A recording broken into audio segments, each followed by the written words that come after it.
wrong with this TV, man? Fucking rain.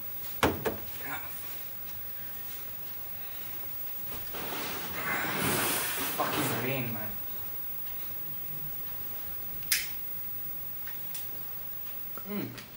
Let's go up now. Now? Dude, it's raining, man.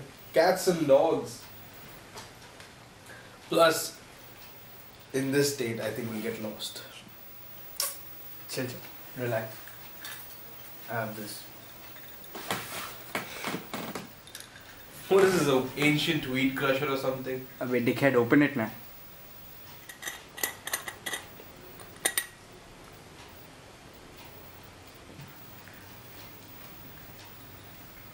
You know, I think I've seen this somewhere before. Like, you know, not in a store or anything. I think I remember seeing it in a vision. What you high on, man? Like weird visions, you know. They seem so real and I don't know, man, I never really forgot about them. Keep in my brain. Wait, you wanna talk about it? I'm good at interpreting this stuff, so you know, if you wanna talk about it. Yeah, man. What happened was, what I remember is actually, I had fallen down.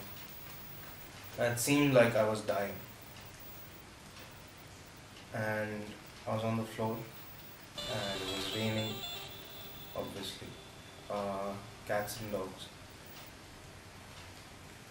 And there was a phone in my hand, and I knew I was in trouble. But I didn't make the call. I didn't pick up, I didn't care. This was around the time when I didn't give a fuck about anything. I was just lost. So, you know, I didn't want to pick up the phone. I didn't want to call. And as I drifted off, as far as I can remember, that's what it felt like.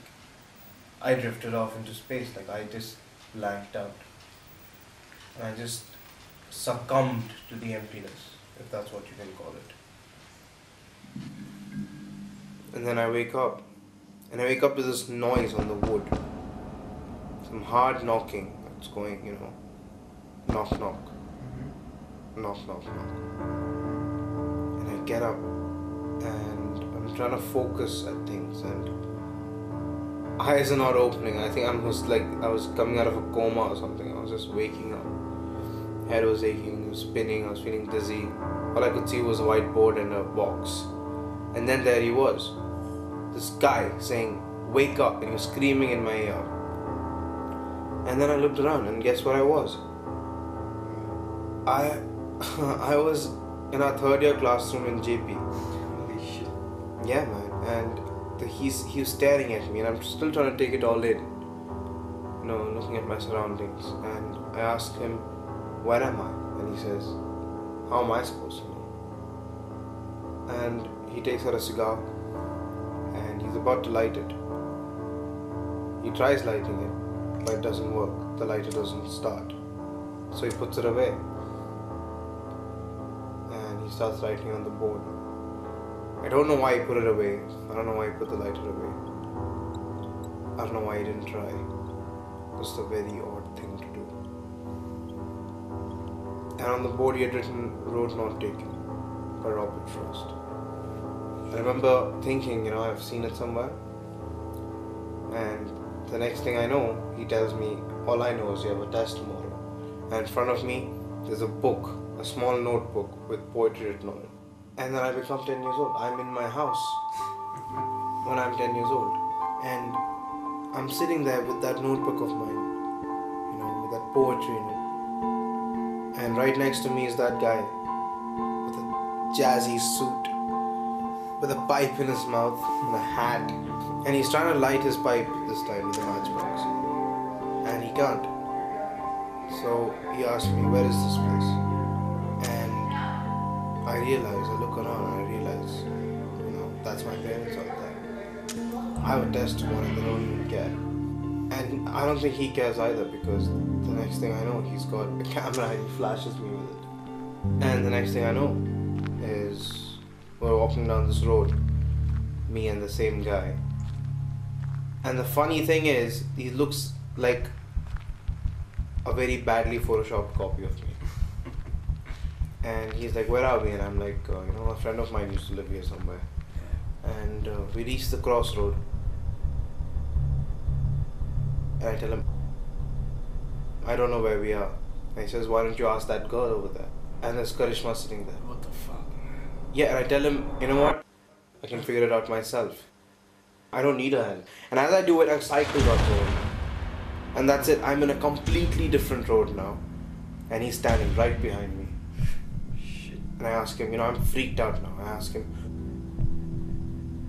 "Who are you?" He's not responding. He's like, "Yeah, this road is your road. This nice, long tarmac with lights. Empty. You built this." That's what he says. And he's like, "Check your pockets." That's something weird to say. So I check my pockets. And there is a compass in my pocket. And as I removed it, the lights changed.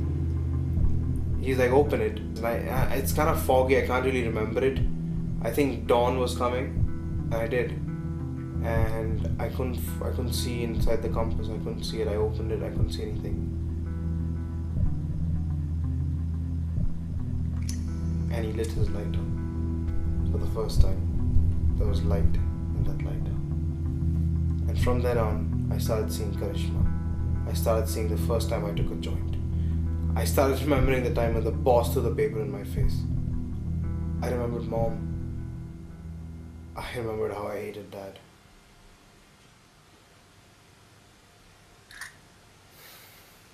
So that's it.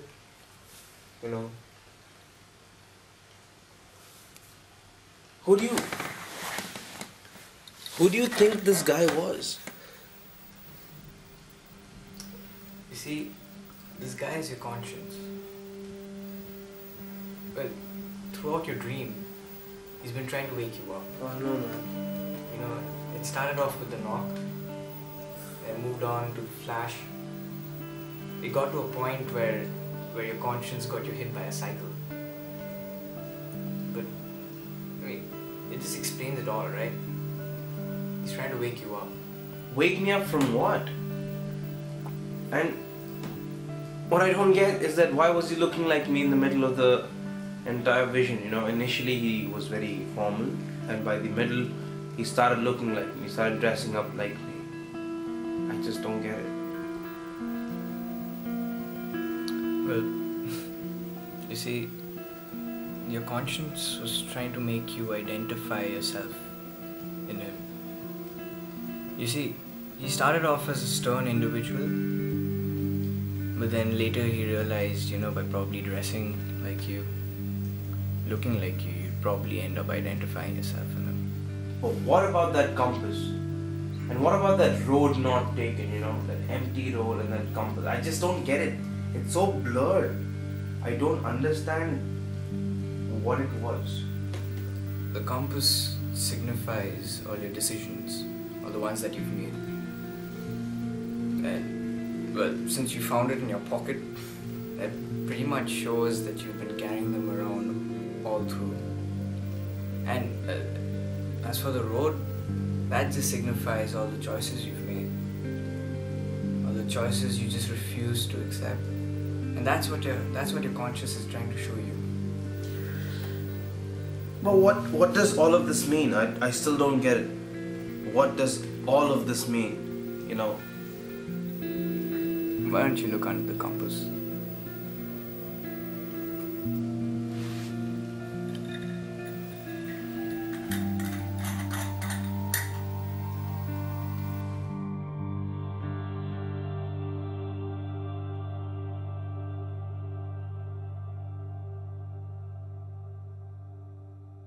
You still need to pick up that phone.